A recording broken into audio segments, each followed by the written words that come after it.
Yo les bros! Petite parenthèse avant que cette vidéo ne commence, j'ai l'immense plaisir de vous annoncer que je vous fais gagner une incroyable figurine Portrait of Pirate 2€ à presque 300€ avec Didrocco sur Twitter. Pour jouer, alors rien de plus simple, les instructions sont sur le tweet, alors on vous attend très nombreux pour tenter de remporter cette pièce. En parlant de ça, on vous attend également très nombreux sur mon serveur Discord, car samedi 19 juin, il y aura une animation musicale One Piece et manga en l'honneur de la fête de la musique. Les liens pour le concours et le Discord sont en description, alors n'hésitez pas une seule seconde. Je vous laisse désormais profiter de la vidéo. Merci à vous. Peace!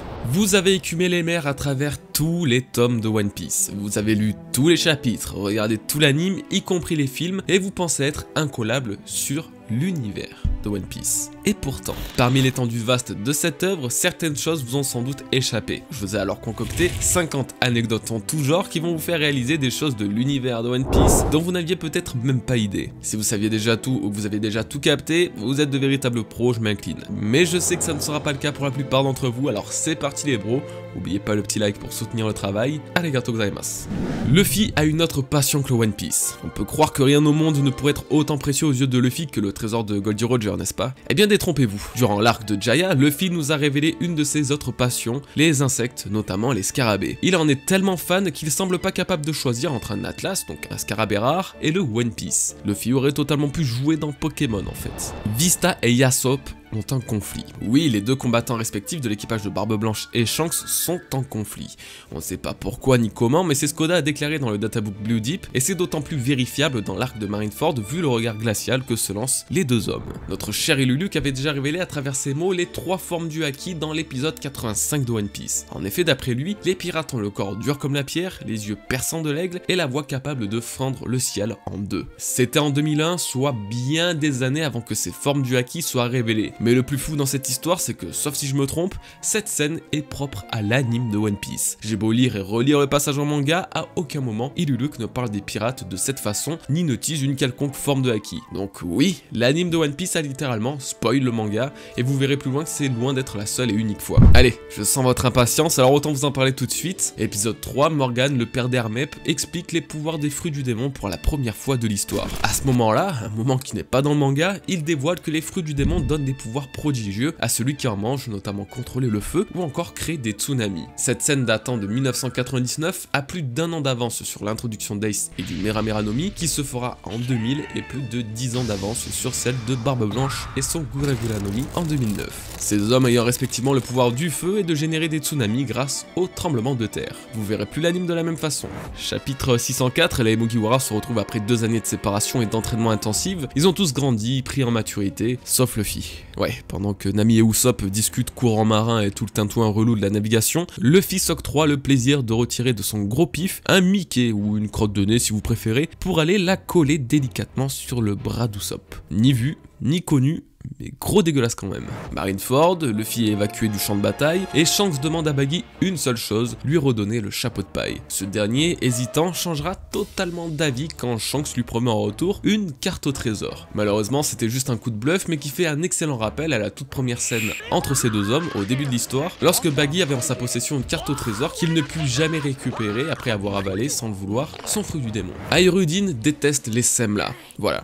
Fin de la vanne. Le gâteau typique d'Elbaf, adoré par tous les géants, est devenu une phobie par Airudin après qu'il ait vu Big Mom défoncer son village pendant une crise demandant des Semla. Avant le début de l'ellipse, Robin rencontre les révolutionnaires chez qui elle va passer les 2 ans d'entraînement. L'un d'entre eux récupère le Times d'un corbeau et non d'un Martin Facteur habituel. Nous apprendrons plusieurs années plus tard que l'un des commandants révolutionnaires, Karasu, a un fruit du démon le liant au corbeau et que c'est sans doute lui qu'Oda a teasé un petit peu plus tôt dans l'aventure. Toujours concernant les révolutionnaires, nous apprendrons qu'une seule personne a été capable de s'enfuir d'Impel Down en creusant des galeries souterraines. Cette personne, Oda nous a révélé de qui il s'agissait et c'était en réalité Morley qui a été introduit d'ailleurs au même moment que Karasu dont je vous parlais un petit peu plus tôt. Au chapitre 956, nous avons l'occasion de revoir pour la première fois depuis de nombreuses années le bar de Makino, là où tout a débuté. Eh bien en analysant un petit peu le comptoir, nous pouvons y distinguer que le coup de sabre d'Iguma, ce gros bouffon là, voulant intimider Shanks, y est toujours présent. Un petit détail certes mais qui nous plonge dans une grande nostalgie. Le plat préféré de Zunesha se trouve sur les les îles Célestes. Oui, et il s'agit des pommes de ces îles. Zunesha mesure plus de 30 km de hauteur, tandis que les îles Célestes se trouvent à 10 km d'altitude. Le roi des éléphants a alors très facilement accès aux mets précieux de ces lieux légendaires. Quand on pense à quel point les Mugiwara ont galéré pour atteindre Skypiea, c'est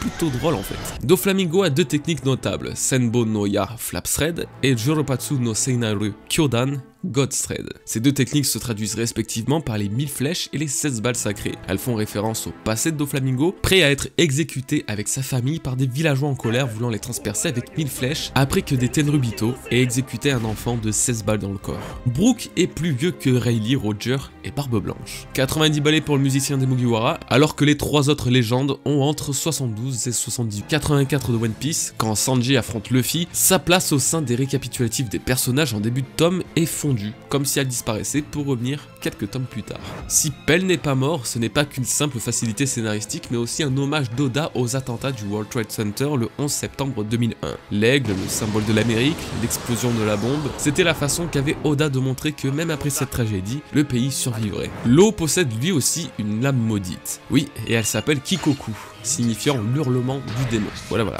Brook a teasé l'ellipse des 2 ans, et ce, juste avant qu'elle apparaisse. C'est au chapitre 488 qu'il rejoint les Mugiwara officiellement, et qu'il adresse une pensée à la Boone lui demandant d'attendre 1 an ou 2 supplémentaires avant de se retrouver. Et justement, Luffy arrive sur la dernière mer, le Nouveau Monde, 2 ans plus tard, après l'ellipse. Momonosuke n'avait pas menti quand il disait avoir rencontré Roger sur Zou plus de 100 chapitres avant de révéler le voyage temporel qu'il a subi. En réalité, Momonosuke a quasiment le même âge que Nico Robin. Il est théoriquement plus vieux que Luffy et ça fait toujours autant bizarre de dire ça. La première prime de Barbe Noire était de 0 berry. Littéralement 0 berry. Apparemment, le gouvernement n'était pas encore capable de juger sa puissance lorsqu'il était au sein de l'équipage de Barbe Blanche, ce qui rend le personnage encore plus mystérieux. La prime d'Ace à la fin de sa vie était de 550 millions de berry. Et je trouve ça vraiment pas beaucoup pour l'héritier du roi des pirates lui-même et même de Barbe Blanche. Quand Barbe Noire a battu Ace et l'a livré à la marine, ces derniers l'ont sans doute récompensé des 550 millions de berry. Oui, les primes ça va 5 minutes, mais le but c'est quand même d'empocher le pactole à la fin. Otama est né un 3 mars, Luffy est donc arrivé un 3 mars sur Wano, car c'est le jour de l'anniversaire de la jeune Kunoichi que Luffy a débarqué sur l'île et de surcroît qui lui a bouffé son repas d'anniversaire qui était le riz qu'elle lui a préparé. Oden est né le 22 février, soit le jour national du Oden au Japon. Il a également été exécuté dans le chapitre 972 de One Piece qui est paru le 22 février 2020. Oda a tout prévu. D'ailleurs, dans la même veine, il a révélé Barbe Noire pour la première fois après l'ellipse le 26 novembre 2018. Le véritable Barbe Noire, Edward Teach, est mort le 22 novembre 1718. 300 ans précisément à 4 jours près. Est-ce que c'est une coïncidence? Je pense pas. Zoro aurait dû être à l'origine dans l'équipage de Baggy. Heureusement, Oda en a décidé autrement. Non, Oda n'a pas révélé la fin de One Piece à un enfant mourant sur son lit d'hôpital. C'est juste un fake, qui plus est absolument pas drôle. Le véritable rêve de Luffy n'est pas connu. Oui, il semble que ce qu'il a dit à Ace et Sabo n'est pas juste être le roi des pirates. Non, il y a un autre sens caché qui nous sera sûrement révélé bien plus tard. Dans les premiers croquis de l'équipage de Barbe Noire, Katarina Devon avait un physique très différent et se nommait Kitsune. Plusieurs années plus tard, elle obtient le fruit du démon du Zoan mythique du Kitsune lui permettant de changer d'apparence comme bon lui semble. Cela fait 9 ans que Law, Kinemon et Momonosuke ont rejoint Luffy dans son aventure. 9 ans, certains d'entre vous n'avaient sûrement même pas 10 ans quand cette alliance a commencé, c'est totalement dingue. Les Mugiwara ont passé plus de temps séparés pendant l'ellipse qu'ensemble depuis leur rencontre. Et oui, ils sont pas restés ensemble 2 ans alors qu'ils sont restés séparés 2 ans. Nous sommes en 1524. L'année durant laquelle se déroule l'histoire de One Piece après l'ellipse serait 1524. Pour le savoir, on se base tout simplement à la chronologie de Mont-Blanc-Norland. Ces aventures se sont déroulées en 1122, 400 ans avant la période actuelle. 1122 plus 400 est égal 1522, merci à tous les génies, sans oublier le plus 2 ans pour l'ellipse, nous sommes donc en 1524. Les rois des mers que les Mugiwara ont rencontrés avant de rentrer sur Grand Line sont exactement les mêmes qui ont sauvé le Noah lors de l'arc de l'île des hommes poissons. Doflamingo voulait s'allier à Crocodile.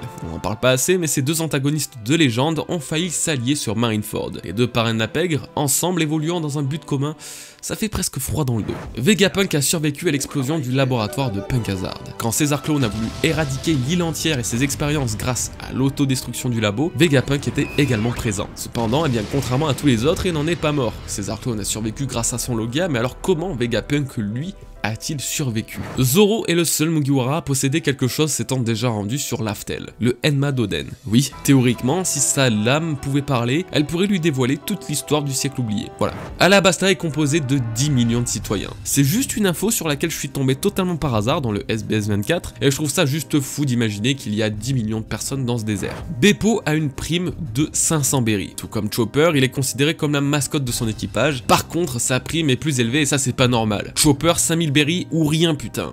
Désolé, je suis un peu accro. Luffy n'a pas souri pendant plus de 15 chapitres après son combat contre Usopp, ce qui représente la plus grande période, ou du moins l'une des plus grandes périodes, où Luffy n'a pas esquissé de sourire.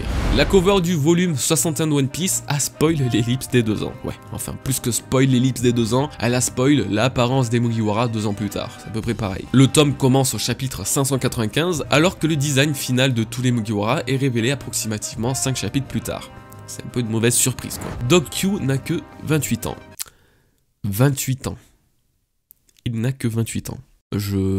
28 ans. Mihawk, à seulement 19 ans, possédait déjà le Kokuto Yoru, l'une des 12 lames supérieures. Il l'avait depuis l'exécution de Roger, il y a 24 ans. Vu qu'il a actuellement 43 ans, 24 moins 43, 19, le compte est bon. Moria, dans la même année, a été présent sur Lockdown pour l'exécution de Roger et à Wano Kuni pour affronter Kaido et récupérer Ryuma dans sa tombe. Personne ne se rend compte du boss qu'il est, et l'exploit que c'est de traverser Grand Line en si peu de temps. N'oublions pas que Luffy, en un peu moins d'1 an, il est à peine arrivé à la moitié, c'est totalement ouf. Il y a 10 ans, Big Mom a accouché de Charlotte Normande, une tontata. Oui, Big Mom a procréé avec un tontata.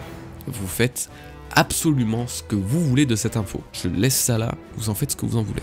Law a envoyé 100 cœurs de pirates au gouvernement mondial pour devenir Shichibukai. Si la moyenne des primes de ces 100 pirates était de 30 millions, à savoir les primes normales des bandits d'Isblue, Law a une fortune estimée de 3 milliards de berries. Et je suis même pas sûr qu'il paye l'essence sur le Sunny. Son fruit du démon vaut 5 milliards de berries, ce qui lui donne presque la même valeur monétaire que Goldie Roger, Barbe Blanche ou même Kaido, qui ont des primes allant de 4 milliards 600 millions à 5 milliards et 500 millions de berries. L'OPOP no Mi est donc quasiment autant important que Goldie Roger. La construction du Sunny se serait terminée le 25 mars. Si Luffy a pris la mer le 5 mai pour la première fois, le jour de ses 17 ans, alors il se passe un peu moins d'1 an entre le chapitre 1 et le chapitre 435, marquant les débuts du Thousand Sunny. C'est futé hein. La prime de Sabo est de 602 millions de berries. Et pour être le premier commandant de l'armée révolutionnaire, le second de Dragon lui-même, c'est bien trop peu, on est d'accord.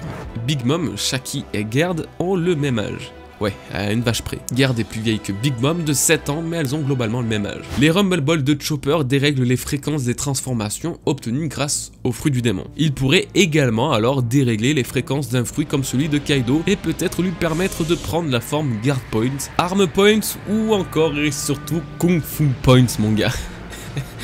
Ah, c'était trop bien, ouais, sans vous avoir forcément appris beaucoup de choses, et certains détails de One Piece qui sont sous vos yeux depuis des dizaines d'années maintenant ont souvent un sens totalement différent suivant leur interprétation. Il y a sans doute des dizaines et des dizaines d'exemples en plus des 50 que je viens de vous énumérer, alors votre mission, si vous l'acceptez, c'est de commenter les éventuelles anecdotes de ce style dont vous seul avez la connaissance pour le partager au reste de la communauté One Piece. Si jamais ça vous plaît, n'hésitez pas à me le dire, on en fera une deuxième vidéo. Et je vous permets un petit peu de vous teaser la prochaine théorie une fois de plus, qui est l'une des plus grandes que j'ai pu faire sur la chaîne. Voilà, elle va pas sortir tout de suite, mais ça sera sans doute l'une des plus grosses vidéos que j'ai pu faire et des plus intéressantes. Soyez-en sûrs. Allez, on se dit à la prochaine les potos, portez-vous bien, prenez bien soin de vous, peace.